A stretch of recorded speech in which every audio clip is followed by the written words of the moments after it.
Inze Biswanka sirina mwana era oyo omwana Siwange ne DNA eraga nti omwana Siwange. Omukazi oyo aneesibirako bwereere. Lwaki onnamugamba tugende tukozese DNA yagamba mbu no nedda ekitegeeza omwana na Siwange. Ekyokubiri ngenda namuddwayo okunkebeza mbalabire ddala nti oba nzaala oba sizaala. Biswanka ayagala kweteekako mbu ye tazaala.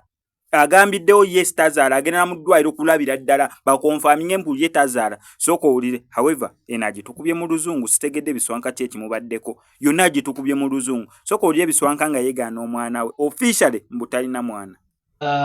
We've quarreled several times, so you guys have come out blaming me that I've mistreated. How do they say it? Mistreated. How do you say it? Disrespected. You've always come out, Namugamba, I've disrespected the woman who gave birth for me. Please set it clear for the last time. I do not have a kid. Omwana bulijja avaayo kumbe sikimanyi nti ampayiriza.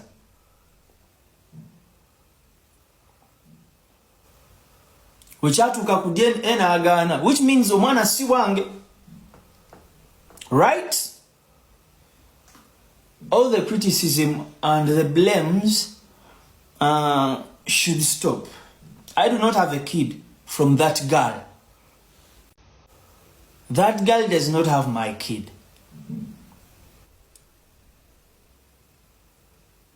Have I made myself clear?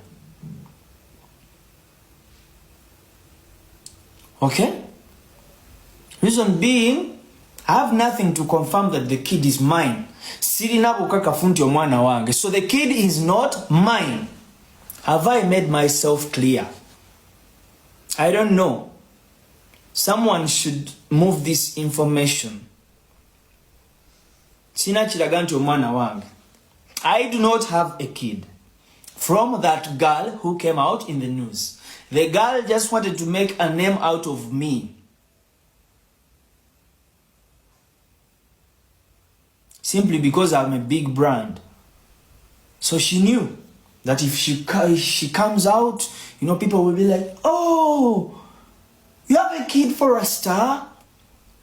No. And it's what happened. All of you started blaming me on how I haven't cared about my kid. Yet I don't have a kid. Do I have anything to confirm that the kid is mine? The girl should come out and make it clear that she doesn't have a kid for Biswanka. All along, abadde ankolerako linnya, azimbye erinnya lye era alifunye. Mwali mumumanyi? Wano mu Kampala mu Uganda waliwo yali amumanyi? Buno obudde bamumanyi. Ne bogenda e Mbale, they know. Nti Biswanka yamufumita. Right? Okuva webyabaawo namanya nti Ugandans are very idle. You guys are very idle. Very idle. You're literally idle. You're literally idle. If at all you could, give such nonsense time, you're very idle. Byonnebyo binkakasa how big I am. Munfuna.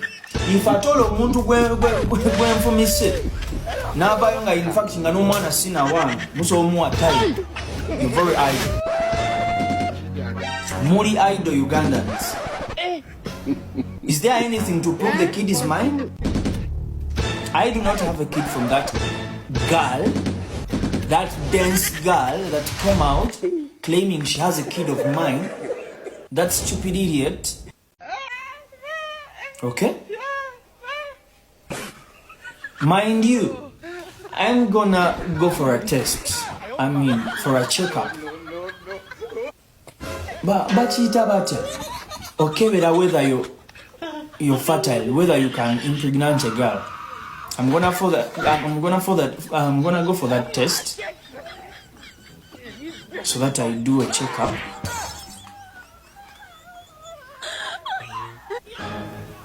All the stupid idiots out of you that have been blaming me on how I haven't cared about my kid